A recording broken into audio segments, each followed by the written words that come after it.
My blood turned to ice as Amanda slid each glossy photograph across the polished mahogany dining table. The snapshots showed me, head tilted, hand occasionally touching an arm, smiling and engaged with different men in restaurants and cafes around the city. The sharp intake of breath from my mother-in-law Eleanor filled the suddenly airless room.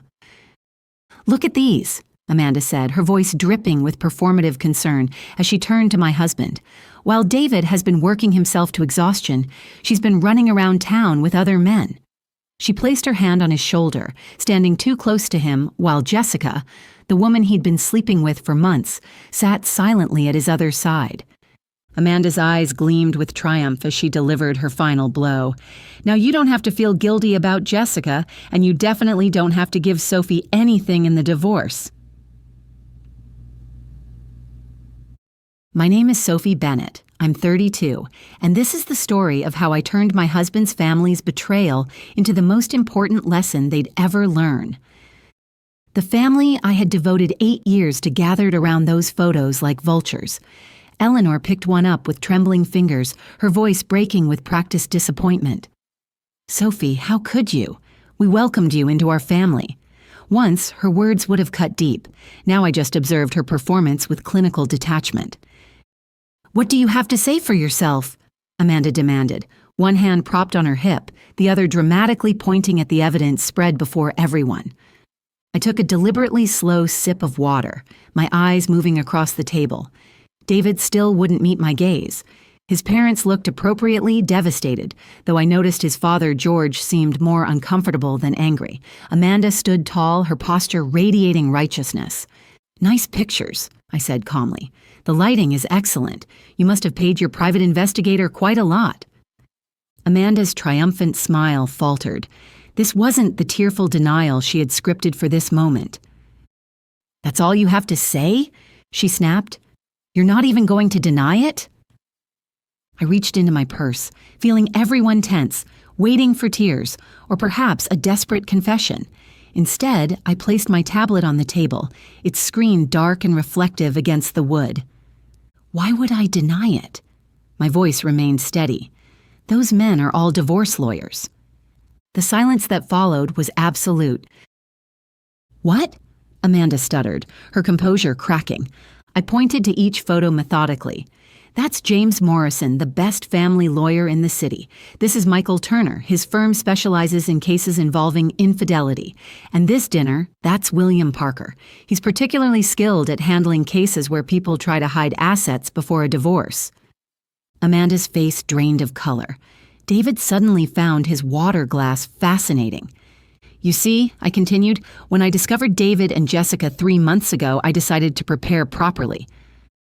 "You're lying," Amanda said, but uncertainty had replaced her confidence. I activated my tablet, displaying emails and signed agreements. The wonderful thing about legal consultations is that there's always documentation. I scrolled through the files deliberately. "But that's not even the most interesting part," I added, finally looking directly at David. "What do you mean?" Eleanor's voice trembled. "Well," I said, "during one of these meetings, I learned something fascinating about recent property transfers in this family. Lots of money and houses changing hands, new companies being formed." I let the implications settle over the room. George shifted uncomfortably in his chair. David frowned, turning to his father. "Dad, is that why you had me sign those papers last month? You said it was just routine family business." I watched realization dawn on his face. His family wasn't just helping him cheat, they were systematically hiding assets before the divorce. "David, sweetheart, we were just protecting you," Eleanor began. "Actually," I cut her off, "you were committing fraud." I smiled thinly. "And my lawyers have documented everything." Amanda collapsed into a chair, the architect of her perfect trap suddenly finding herself ensnared. "You knew," she whispered. "You knew this whole time." I nodded, gathering my belongings. "Next time you hire a private investigator, make sure they're not working for both sides." I stood, smoothing my dress. "Oh, and David, your lawyer will receive the paperwork tomorrow. You might want to read it carefully, especially the part about fraud." At the door, I turned back to Amanda. "Thanks for the photos. They'll make excellent evidence." My heels struck the floor like a metronome as I walked out. Only when I reached my car did I finally allow myself a small, private smile. They thought they had trapped me, but they had no idea what was coming. The next few days unleashed chaos. My phone buzzed constantly with messages from David's family, threats mingled with tearful pleas. Amanda cycled between rage and panic, her texts growing increasingly desperate. "You can't do this to us, we're family," her latest message read. That word, family, lingered in my mind. They hadn't treated me like family when they were planning to leave me with nothing. I archived her message without responding and focused on my preparations. James Morrison's law office projected exactly the power it intended: gleaming wood, supple leather chairs, and an atmosphere of quiet authority. I reviewed documents in the conference room while waiting for the others to arrive. Right on schedule, David entered with his lawyer, followed by Eleanor and George. Amanda trailed behind, attempting confidence, but failing visibly. "Mrs. Bennet," James greeted me with a professional nod. "Shall we begin?" I watched David's expression as James methodically presented our evidence. He paled noticeably when we displayed our timeline. Every suspicious property transfer, every hastily created company, every deliberate attempt to hide money. Eleanor clutched his arm when James mentioned potential criminal charges. "This is nonsense," David's lawyer protested. "These were normal family business decisions." "Were they?" I asked, sliding forward a stack of documents. "Because these records show my name was removed from family business assets exactly 3 months ago, precisely when David began his affair. Quite a coincidence, don't you think?" George shifted uncomfortably. He had always been the weakest link, too concerned about his social standing to risk public scandal. "Now," James continued, "we're prepared to be reasonable. Mrs. Bennet helped build this family's success. She simply wants her fair share." "Fair share?" Amanda snapped. "She's trying to ruin us." I turned to her, maintaining my composure. "No, Amanda, I'm protecting what I helped create." I paused. "Would you like me to play the recording of you and David discussing how to keep the gold digger from getting anything?" Her face went white. David's head snapped up. "You recorded us?" "No," I replied calmly. "Your mistress did. Jessica was quite helpful once I showed her proof that you were planning to discard her too, once you'd secured your assets." The room erupted. Eleanor dissolved into tears. George demanded to speak with his personal lawyer. Amanda screamed about betrayal.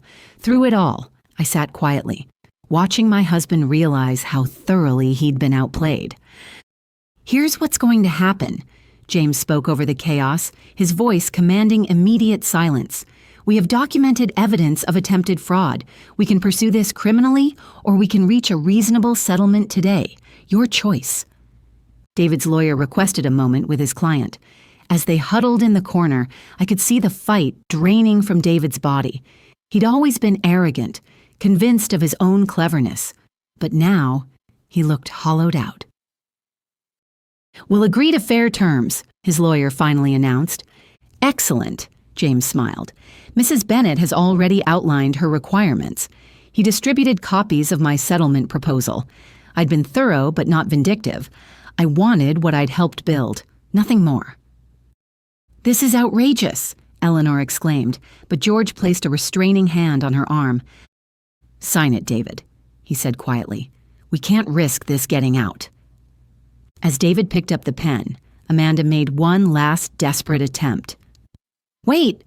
Those photos, they were in public places. She was flaunting these meetings. I couldn't help but laugh softly. Of course they were public. I wanted you to see them. Every lunch, every coffee meeting. I knew you were having me followed. I just made sure your investigator captured exactly what I wanted you to see. The realization that they'd been played at their own game finally silenced them. One by one, the documents were signed. As James gathered the paperwork, I stood to leave. "Sophie," David called, his voice strange. "When did you get so calculating?" I paused at the door. I learned from the best, didn't I? Family taught me. The irony wasn't lost on anyone in the room. As I walked out of the office, I felt lighter than I had in months. Sometimes the best revenge isn't just about winning, it's about showing them they underestimated you all along. Outside, the autumn air felt crisp and clean. My phone buzzed with a message from Jessica. "It's done. Thank you for showing me the truth about him." I smiled, remembering how easily David's mistress had become my ally once I showed her proof of his pattern. His promises to her, his plans to discard her just like me after securing his wealth. Sometimes the strongest alliances come from unexpected places. Driving home, I thought about family, not the one that had betrayed me, but the one I would build for myself now, on my own terms. 6 months after the settlement, I sat on the balcony of my new apartment, sipping coffee and watching the city awaken. Morning sunlight cast long shadows across my newly furnished living room, highlighting the fresh start I'd created. My phone buzzed with a text from Jessica of all people. We'd maintained an unlikely friendship after everything. "You won't believe who I just saw at Riverside Cafe. Amanda, she actually tried to pretend she didn't see me." I smiled, remembering how thoroughly the family had unraveled after our meeting. Their carefully constructed facade of perfect family business had cracked under the weight of their own schemes. George had retired early, claiming health issues, but everyone knew it was to avoid the whispers at his precious country club. Eleanor had thrown herself into charity work, desperately trying to maintain their social standing. Amanda perhaps had faced the harshest reality check. Her role in the attempted fraud had cost her position in the family company. Last I'd heard, she was working as a junior accountant at a small firm, a significant step down from her former executive title. My phone rang. James Morrison. "Sophie," he greeted warmly. "Just wanted to let you know the last of the transfers are complete. Everything's officially settled." "Thank you, James, for everything." "You know," he said thoughtfully, "in all my years practicing law, I've never seen someone handle betrayal with such strategic precision. Have you ever considered a career change?" I laughed, but his words resonated. In outmaneuvering David and his family, I discovered parts of myself I never knew existed: strength, cunning, and an ability to see several moves ahead. Later that afternoon, I met Laura, my closest friend, for lunch. She'd been my rock throughout everything, one of the few people who knew the whole story from the beginning. "Have you heard?" she asked, sliding into her seat. "David's been demoted. Apparently, some of his business decisions during the divorce drama didn't sit well with the board." I shook my head.